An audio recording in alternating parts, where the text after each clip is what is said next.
Je m'appelle René Dambrière, l'histoire est mon violon d'Ingres et j'ai commencé il y a 40 ans une seconde carrière parallèle d'historien. La retraite m'a laissé le temps d'écrire, ou plutôt de réécrire, la vie particulièrement romanesque de Joseph Picot de Limolan que je vais essayer de vous conter. Alors pourquoi je dis réécrire? C'est parce que c'est la vie de ce personnage a déjà été biographiée et même romancée. Mais pour faire ce livre, j'ai revisité les riches archives qui existent sur lui, que l'on trouve soit aussi bien en France qu'aux États-Unis. Alors en quelques mots, quelle fut sa vie?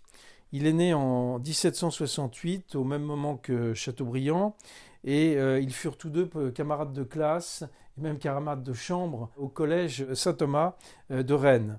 Donc, qui est-ce qui n'aurait pas rêvé d'avoir Chateaubriand comme camarade de classe? Alors tous les deux se destinaient à une carrière d'officier, mais la Révolution bouleversa complètement leur vie. Et le père de Limolan, qui était associé à la conjuration de la Hourérie, fut guillotiné le 18 juin 1793. Aussi, son fils qui avait immigré ne put jamais se concilier la Révolution. Et après le 18 Brumaire, il refusa, après avoir hésité, la pacification que Bonaparte proposait aux Chouans et il suivit Cadoudal dans son projet de mettre le premier consul hors d'état de gouverner.